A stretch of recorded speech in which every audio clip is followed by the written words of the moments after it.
La primera vez que yo usé una computadora para mí fue un mundo maravilloso, porque es decir, yo veía mis fábulas en televisores de blanco y negro. Entonces, pronto ya ver esas cuestiones a color y que, bueno, cuando llegó el televisor a color, que era muy bonito, ver las fábulas y todo a color, pero ya después llegar a una computadora y ver que esas cosas que yo podía ver en una televisión, yo las podía ya manipular, digamos, hacer ese mismo dibujo y manipular en una computadora, entonces para mí sí fue algo mágico porque es algo que yo ya tenía control de, o sea, yo podía controlar mi historia. Mi nombre es Juan Scott Chávez, yo soy profesor e investigador en el Instituto Tecnológico de Costa Rica.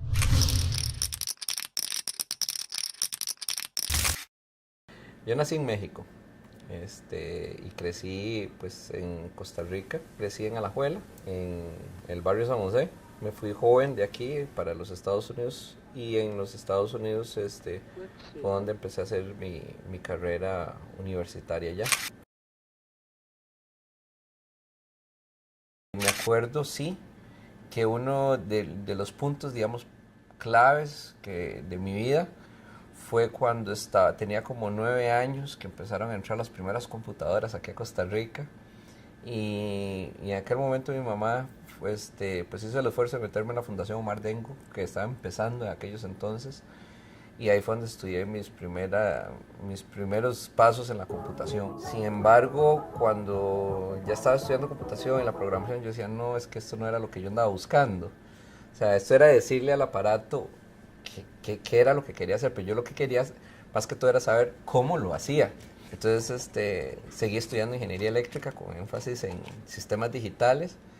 Ahí llegué a un punto donde sí llegué como a tocar esa parte de cómo esto funciona en realidad y realmente que todavía me hacía falta algo más y ahí fue cuando ya empezó el boom de la nanotecnología en los Estados Unidos y yo creo que eso fue lo que me aclaró ese panorama en ese momento. Entonces yo creo que fue como desde los 8 años he venido como tejiendo esa tela y todo fue por saber cómo funcionaba una computadora.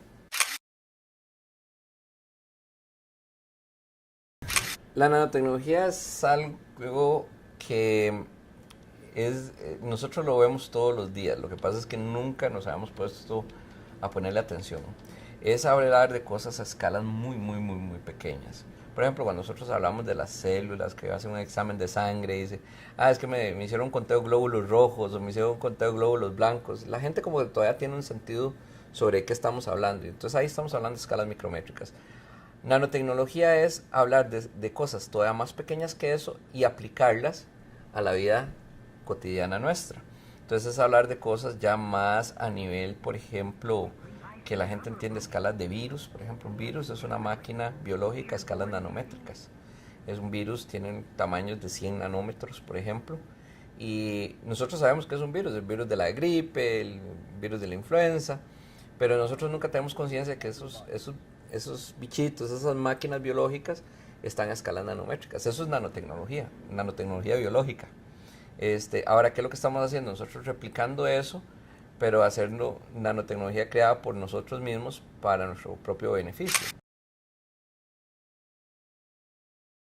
Por ejemplo, ahorita lo que hemos hecho es las etiquetas inteligentes que se desarrollaron aquí en este laboratorio, que son etiquetas que, por ejemplo, ahorita los consumidores van a comprar su carne a los supermercados y lo primero que se fijan es en la fecha de expiración. Y nosotros siempre nos preguntamos, ¿quién pone la fecha de expiración? Porque pues, eso es como un mito. Si la fecha de expiración está todavía vigente, nosotros nos sentimos de que estamos protegidos y que nos comemos esa carne y no nos va a pasar nada. Y no es cierto, muchas veces la carne viene contaminada y han habido ejemplos donde han salido emergencias, donde ha venido carnes contaminadas, que las fechas de expiraciones estaban totalmente vigentes, pero la carne venía ya afectada. Entonces, ¿qué hacen estas etiquetas? Nosotros descubrimos, desde mi hermana y yo, desde hace 12 años, una forma en que nosotros podemos usar nanomateriales para hacer que bacterias lleguen como si fuera el pez y la carnada, tirar la carnada y que los peces que son las bacterias lleguen ahí. Entonces ahora esta etiqueta que puede estar encima de la carne, ahí a la par de la fecha de expiración, le puede decir al consumidor si la carne tiene bacteria patógena que lo va a enfermar o no, independientemente que la carne esté vigente o no en la fecha de expiración. Prácticamente es un laboratorio en una etiqueta. Pues procedimientos hay muchos, es decir, en este caso, pues nosotros tenemos ciertos estándares aquí. Por ejemplo, la máquina que yo tengo aquí al lado de esta máquina nos produce a nosotros nanopartículas, esta es nuestra fábrica de nanopartículas.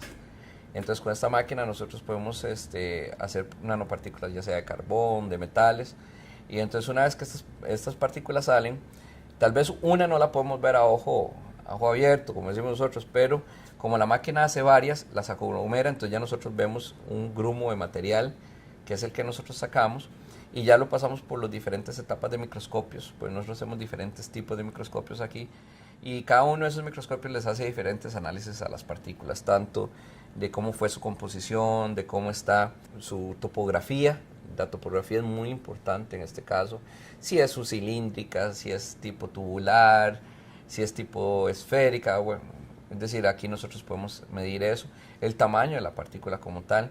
Y una vez que ya tenemos esa caracterización como tal, ya nosotros podemos hacer ya las interacciones que queremos con esa partícula, ya sea con entes biológicos, llámese bacterias, llámese hongos, o inclusive con entes químicos para generar nuevas reacciones con ese tipo de partículas.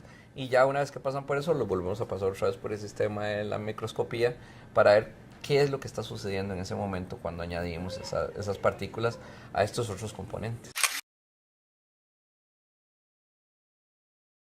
Como profesor, aquí en el tecnológico, es decir, me llama mucho la atención poder ayudar a los estudiantes a explotar esa mentalidad emprendedora.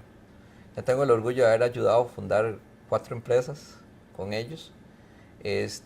No están tan consolidadas porque están empezando, pero ver el proceso que ellos, a pesar de que es un proceso muy duro de empezar con empresas de tecnología en este país, verlos que ellos lo están disfrutando. La idea del laboratorio era que conforme iban viniendo las generaciones, que cada una de esas generaciones se hiciera cargo de ese laboratorio, a llevarlo a comunidades rurales para hacer este tipo de actividades y dinámicas. Entonces, como parte del programa. Como digo yo, si ustedes tuvieran la oportunidad, por X o Y razón, de poder cursar esto, entonces también seamos agradecidos y pasémoselos a otro. Entonces, la idea de este laboratorio mover era como todo un ciclo, como para cerrar esa parte. Como le digo, a veces un laboratorio tiene un costo como de $350,000, todavía estoy ahí gestionando fondos. Yo espero tal vez, no sé, unos 3, 4 años ya poder ver ese laboratorio materializado y trabajando con este tipo de proyectos, porque sí me gustaría que gente y niños, especialmente de las zonas rurales, tengan la misma oportunidad de tener acceso a esa tecnología que la gente del área metropolitana tiene.